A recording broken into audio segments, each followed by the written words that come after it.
Did you know there are 6 key muscles in your back जो आपकी back को एक थिक और पावरफुल लुक देती है। अक्सर लोग एक्सरसाइज करते हुए इन की मसल्स को स्किप कर देते हैं, जिससे उन्हें अपनी बैक में इतने नोटिसेबल चेंजेस नहीं नजर आते। ये है रामेश, ये लास्ट 12 वीक से इन 2 एक्सरसाइजेस को फॉलो कर रहे हैं और इनकी बैक में इन 12 वीक्स में नोटिसेबल चेंज आया है। इस वीडियो में मैं आपको उन 2 की एक्सरसाइजेस को शॉर्टलिस्ट करके एक्सप्लेन करूंगा कि ये क्यों बेस्ट है आपकी मिड और अपर बैक डेवलपमेंट के लिए। फर्स्ट एक्सरसाइज में हम जिन की मसल्स को टारगेट कर रहे हैं, जिसमें है हमारे mid traps, lower traps, rhomboid muscles और टेरेस मसल्स। इन मसल्स को टारगेट करने के लिए अक्सर जो हम जिम में एक्सरसाइज करते हैं that is wide grip barbell rowing, which is also productive. इससे भी आपको एक अच्छी ग्रोथ मिलती है, लेकिन इसका जो डाउनफॉल है वो ये है कि आपका लोअर बैक एक पेन होती है, और स्पेशली जिनके लॉन्ग टोर्सो होते हैं मेरे जैसे, हम जितना ज़्यादा लिवर करेंगे हमारी लोअर बैक उतनी ज़्यादा अफेक्ट होगी। अगर मैं आजकल आपको बताऊं तो लोअर बैक को we usually train on separate days to get maximum output, और अपर और मिड बैक के लिए हम सेपरेट डेज को अलाइन करते हैं। Now coming towards the exercise, हम ये केबल मूवमेंट्स के साथ भी कर सकते हैं और डंबल्स के साथ भी कर सकते हैं। डंबल मूवमेंट्स मैं आपको बाद में एक्सप्लेन करूंगा, पहले हम देखते हैं केबल्स पे हमने अपनी मूवमेंट ये कैसे करनी है। इसमें 2 पॉइंट्स इंपॉर्टेंट हैं नोट करने के लिए। सबसे पहले है आपका आर्म पाथ। अगर आपकी एल्बोज बिल्कुल स्ट्रेट होंगी तो आप टारगेट कर रहे होंगे लोअर लैट्स को, और अगर आपकी एल्बोज बिल्कुल फ्लेयर्ड होंगी तो आप अपर मसल्स को टारगेट कर रहे होंगे, और इसमें जो 4 की मसल्स हमने डिस्कस की हैं वो आप स्किप कर देंगे। तो इसके लिए जो आपकी स्वीट पोजीशन है वो है समवॉट अराउंड 45 डिग्रीज, जिसमें आपकी एरोहेड पोजीशन बने और आप अपने मेजर की मसल्स को टारगेट कर रहे होंगे।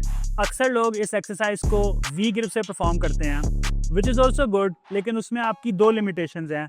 फर्स्ट कि आप फुल मूवमेंट अपनी एल्बोज को बैक नहीं लेके जा सकते, आपकी बैक फुल कॉन्ट्रैक्ट नहीं होती, और सेकंड आपकी रिस्ट उसमें लिमिट करती है, जिस वजह से आप फुल कॉन्ट्रैक्शन नहीं अचीव कर सकते। इसका सिंपल हल ये है कि आपने अपनी वी ग्रिप को स्विच करना है एक सिंपल लैट पुल डाउन बार के साथ, जिसके साथ आपने एक्सरसाइज परफॉर्म करनी है। अब इस मूवमेंट के लिए आपकी ग्रिप सबसे इंपॉर्टेंट है कि अगर आप इसको ज़्यादा वाइड पकड़ेंगे तो फिर आप अपनी रिस्ट को एट स्टेक ले रहे हैं।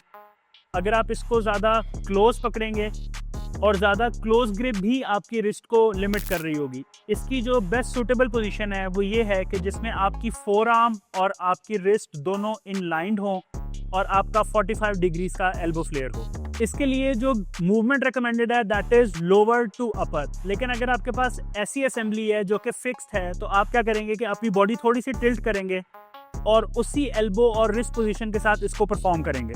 अब इसमें आपकी पोजीशनिंग बहुत इंपॉर्टेंट है। अगर आप अपनी बॉडी को ज़्यादा टिल्ट कर लेंगे तो आप इस एक्सरसाइज से अपनी अपर बैक को टारगेट कर रहे होंगे, ट्रैप्स, अपर ट्रैप्स को, जो कि इसका ऑब्जेक्टिव नहीं है।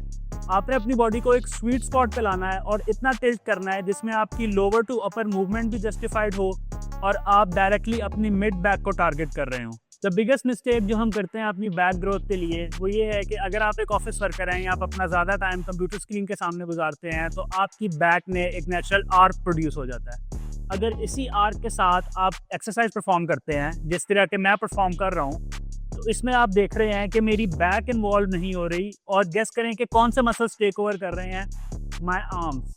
तो इसको नॉर्मली हम कहते हैं आर्म पुलिंग मिस्टेक। आपने आर्म पुलिंग मिस्टेक को अवॉइड करना है। आर्म पुलिंग मिस्टेक की एक इंडिकेशन ये है कि अगर आप लैट्स, अगर आप ये एक्सरसाइज परफॉर्म कर रहे हैं और आपके बाजू मूव हो रहे हैं लेकिन आपका शोल्डर अपनी जगह पे फिक्स है, तो ये है आपकी आर्म पुलिंग मिस्टेक। इसीलिए आपने इसमें अपने, जब आप इसको रिट्रैक्ट करें तो आपकी फुल बैक स्ट्रेच हो, और जब आप इसको कॉन्ट्रैक्ट करें तो आपका शोल्डर भी आपकी बॉडी के साथ मूव हो। इसी एक्सरसाइज की जो सेकंड वेरिएशन है, अगर आपके पास केबल मशीन अपने जिम में अवेलेबल नहीं है तो आप इसको परफॉर्म कर सकते हैं सिंपल एक मूवेबल बेंच और डंबल्स के साथ। आपने सिंपल करना ये है कि इस बेंच को आपने सेट करना है 2 या 3 नॉच ऊपर, दैट इज अराउंड 30 डिग्रीज। आप इसको इस पोजीशन में भी सेट कर सकते हैं या आप इसको इस पोजीशन में भी सेट कर सकते हैं जिसमें आप अपने आप को कंफर्टेबल फील करें। और सिंपल आपने डंबल्स उठाने हैं जो वेट आप इजीली कैरी कर सके, और आपने वही मोशन रिवाइज करना है, वही रिपीट करना है जो आप केबल मशीन पे कर रहे थे। अब इसमें आप अगर सिमिलैरिटी देखें तो जो आपकी बैक की पोजीशन इस गेम में है वही आपकी रोइंग, जब आप थोड़ी सी अपनी बैक टिल्ट करते हैं तो उस पोजीशन में आप जिस तरह अपनी बैक को ट्रेन कर रहे हैं, सिमिलरली आप इस एक्सरसाइज से भी उसको कवर कर रहे हैं। इसमें जो इम्पोर्टेंट चीज़ वो यही है कि आपकी एल्बोज 45 डिग्रीज तक फ्लेयर हों, इससे आपके वही की 4 मसल्स टारगेट होंगे जो मैंने इनिशियली आपको बताए थे कि आपकी थिक और स्ट्रॉन्ग बैक के लिए जो ज़्यादा आपको हेल्प करते हैं। और अगर आपको ये एक्सरसाइज परफॉर्म करते भी पॉसिबिलिटी नहीं बनती या आपको चेस्ट पेन होती है तो आप इसकी आइसोलेट मूवमेंट भी कर सकते हैं। सिंपल आपने बेंच को इसी पोजीशन पे रखना है, अपना डंबल कैरी करना है और आपने सिंगल आर्म मूवमेंट करनी है, जिसमें ट्रिक वही है कि आपकी बैक टिल्ट हो, कोर फिक्स्ड हो और आपने अपनी मूवमेंट को कंप्लीट करना है। To watch more similar videos do comment कि आप किस और मसल ग्रुप को टारगेट करके हमसे रिव्यू लेना चाहते हैं, हम उसके बारे में डिटेल वीडियो बनाएंगे। Many more exciting videos are about to come about separate muscle group in our body. इसी के साथ do like our channel, subscribe करें, बेल नोटिफिकेशन ऑन रखें और इसके साथ हमें फॉलो करें ताकि हम आपको इस तरह की मजीद फन इंटरेस्टिंग वीडियोस के साथ एक्सप्लेन करें कि हाउ योर बॉडी वर्क्स। मिलते हैं अगली वीडियो में। सी अमान अल्लाह।